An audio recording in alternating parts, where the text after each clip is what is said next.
ഇപ്പോൾ ഈ 2-3 ദിവസമായിട്ട് വൈറലായി ഓടിക്കൊണ്ടിരിക്കുന്ന ഒരു വീഡിയോ ആണ്. KSRTC ബസ്സിൽ ഒരു സ്ത്രീ ആ ബസ്സിൻ്റെ ചില്ല് തല്ലിപ്പൊളിച്ചത്.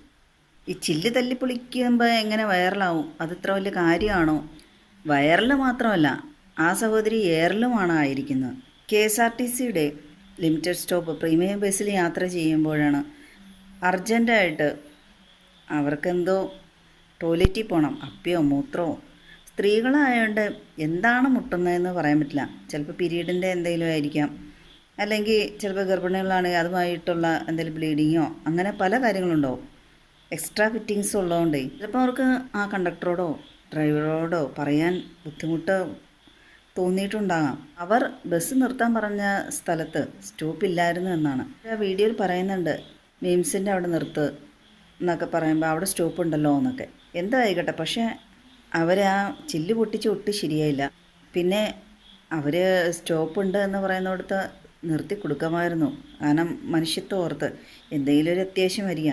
പക്ഷേ അവർ വീഡിയോയിൽ കാണിച്ചു കൂട്ടുന്നത് കണ്ടിട്ടുണ്ടെങ്കിൽ ഒരു അത്യാവശ്യമുള്ളതായിട്ട് തോന്നുന്നില്ല.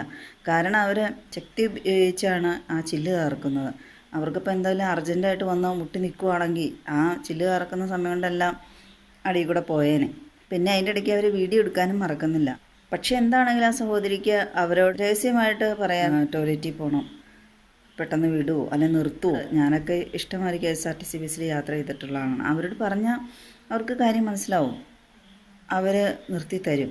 ഈ സ്ത്രീ പെട്ടെന്ന് വീഡിയോ എടുക്കുന്നു, ഹാമർ ഉപയോഗിച്ച് ആ ബസ്സിൻ്റെ ചില്ല് തകർക്കുന്നു. എമർജൻസി എക്സിറ്റ് വഴി രക്ഷപ്പെടാനാണല്ലോ എന്നൊക്കെ പറഞ്ഞുകൊണ്ടൊക്കെ.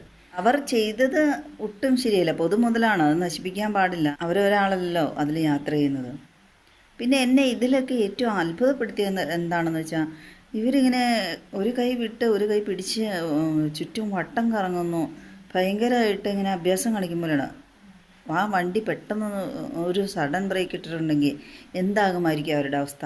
ഭയങ്കര സ്പീഡിൽ പോയിക്കൊണ്ടിരിക്കുന്ന ഒരു ബസ്സാണ്. അതിൽ വീഡിയോ എടുക്കുക, ഒരു കൈ കൊണ്ട് അത് ചില്ല് തല്ലിപ്പൊളിക്കാൻ നോക്കുക. ഇതെല്ലാം ഒരു അഭ്യാസം പോലെയാണ് തോന്നുന്നത്. ഭയങ്കര സാഹസമായിട്ടാണ് ഞാൻ കണക്കാക്കണേ. കാരണം നിമിഷ നേരം കൊണ്ട് എന്തെല്ലാം സംഭവിക്കും. ആവശ്യം കണ്ടറിഞ്ഞ് വേണമെങ്കിൽ നിർത്തി കൊടുക്കാമായിരുന്നു, മനുഷ്യത്വം ഓർത്ത്. ആ സ്ത്രീ പലതവണ പറയണമുണ്ട്. രണ്ട് കൂട്ടരുടെ ഭാഗത്ത് തെറ്റുണ്ട്. ഈ ഒരു കാര്യത്തിൽ ജാതി മത ഭേദമന്യേ, രാഷ്ട്രീയ ഭേദമന്യേ ഒരു മനുഷ്യത്വമായിട്ടാണ് കേട്ടോ ഞാൻ സംസാരിക്കുന്നത്. പക്ഷെ അവർ മതപരമായൊക്കെ അന്യപുരുഷന്മാരുടെ അടുത്ത് സംസാരിക്കരുത്, അങ്ങനെ ഇങ്ങനെ എന്നൊക്കെ പഠിച്ചു വെച്ചിട്ടുള്ളതിൻ്റെ ഒരു ഭാഗമായിട്ട് അവർക്ക് ചിലപ്പോൾ പറയാൻ ബുദ്ധിമുട്ട് തോന്നിയതായിരിക്കാം എന്ന് ഞാൻ വിചാരിക്കുന്നു. പക്ഷേ ആവശ്യം നമ്മുടെയാണ്, അത്യാവശ്യമാണ്. നമുക്ക് ടോയ്ലറ്റിൽ പോകണം. നമ്മുടെ ആവശ്യം എന്താണെന്ന് നമുക്ക് മാത്രമേ അറിയുള്ളൂ. മറ്റുള്ളവരെ പറഞ്ഞു ബോധിപ്പിക്കാൻ പറ്റും. ടോയ്ലറ്റിൽ പോകണം എന്ന് പറയുമ്പോൾ സാധാരണ ഏതൊരു മനുഷ്യനുള്ള ആവശ്യങ്ങളാണ്. നമ്മുടെ ഒരു സഹോദരനായി കരുതിക്കൊണ്ട്, അല്ലെങ്കിൽ നമ്മുടെ ഒരു അച്ഛൻ്റെ സ്ഥാനത്ത് കരുതിക്കൊണ്ടൊക്കെ പുരുഷന്മാരോട് പറയാമല്ലോ. ടോയ്ലറ്റിൽ പോകാൻ അത്രയ്ക്ക് അത്യാവശ്യമുള്ള ഒരാൾ വീഡിയോ എടുക്കാൻ ശ്രമിക്കുമ്പോൾ എങ്ങനെയെങ്കിലും ഒന്ന് ഇറങ്ങിയാൽ മതി, എങ്ങനെയെങ്കിലും ആ വണ്ടി നിർത്തി കിട്ടിയാൽ മതി എന്ന് മാത്രമല്ലേ വിചാരിക്കുള്ളൂ. ആ സ്ത്രീയുടെ ആ വീഡിയോ എടുക്കാനുള്ള തത്രപ്പാടും ബെടാപ്പാടും ഒക്കെ കണ്ടുകൊണ്ടാണ് ഒത്തിരി ട്രോളിന് അവർ വിധേയമാകേണ്ടി വന്നത്. ഇതിന് മാത്രം ഒരു മനുഷ്യനെ കളിയാക്കാനുണ്ടോ? ഒരു അത്യാവശ്യമുള്ള കാര്യമല്ലേ, എല്ലാവർക്കും ഉള്ള മുട്ട്. പിന്നെ ആ സ്ത്രീ ഇംഗ്ലീഷിലൊക്കെ ഡയലോഗുകൾ പറയുന്നു. അപ്പോൾ അതൊക്കെ കേട്ടുകൊണ്ടായിരിക്കാം ഒരുപക്ഷെ പല രീതിയിൽ ആൾക്കാരെ ചൊടിപ്പിച്ച് ഇവരെ ട്രോളാനും മറ്റുള്ള കാര്യങ്ങൾക്കൊക്കെ. ഈ ഒരു സംഭവം സോഷ്യൽ മീഡിയ, എല്ലാ മീഡിയയിലും നിറഞ്ഞു നിൽക്കുകയാണ്. ഒരിക്കലും ഒരു സ്ത്രീ ഇതുവരെ അങ്ങനെ ചെയ്തിട്ടില്ലല്ലോ. പൊതുമുതൽ അത്ര പരസ്യമായിട്ട് നശിപ്പിച്ചിട്ടില്ല.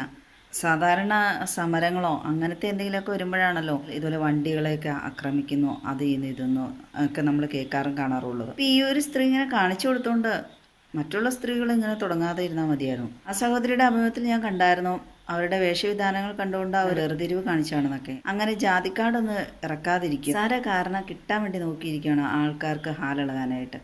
വാർത്തകളിൽ ഇതുപോലെ സമൂഹ മാധ്യമങ്ങളിലെല്ലാം സഹോദരി വൈറലായതുകൊണ്ടും എയറിലായതുകൊണ്ടും ഇതെല്ലാം കാണുന്ന വീഡിയോ എല്ലാം കാണുന്ന പല രീതിയിലുള്ള ആളുകളാണ്. അവർ എന്തെല്ലാം രീതിയിൽ ചിന്തിച്ചു കൂട്ടുമെന്ന് പറയാൻ കഴിയില്ല. ആ സ്ത്രീ കൂടുതൽ ദേഷ്യപ്പെട്ട ധാർഷ്ട്യം കാണിക്കാൻ പോയതുകൊണ്ട് എന്തായി? 2500 രൂപ ഫൈൻ അടയ്ക്കേണ്ടി വന്നു. പോലീസ് സ്റ്റേഷനിൽ പോകേണ്ടി വന്നു. എന്തെല്ലാം പുലിവാലായി. വടി കൊടുത്ത് അടി മേടിച്ചു. ഇത്രയും പൈസ വേണ്ടായിരുന്നിരിക്കാം ഒരു പക്ഷേ അവരൊരു ഓട്ടോ വിളിച്ച് അവർക്ക് ടോയ്ലറ്റിൽ പോകാൻ വേണ്ടി. അപ്പോൾ നമ്മൾ വിവാഹങ്ങൾക്കോ പലതരം ഫങ്ഷൻസിനൊക്കെ എവിടെയെങ്കിലുമൊക്കെ പോവുകയാണെങ്കിൽ അവിടെ എല്ലാം കോമൺ ആയിട്ടല്ലേ ടോയ്ലറ്റ്. എത്ര പേരുടെ മുമ്പിൽ കൂടിയാണ് നമ്മൾ ടോയ്ലറ്റിൽ കയറുന്നു ഇറങ്ങുന്നതല്ല. സർക്കാർ സംവിധാനങ്ങളെല്ലാം ആളുകളുടെ നികുതി പണത്തിൽ നിന്നും കൂടി ഉള്ളതാണ്. പൊതുജനങ്ങളുടെ അധ്വാനത്തിൻ്റെ ഫലവും കൂടിയാണ്. അതുകൊണ്ടാണ് പൊതുമുതൽ നശിപ്പിക്കരുത് എന്ന് പറയുന്നത്.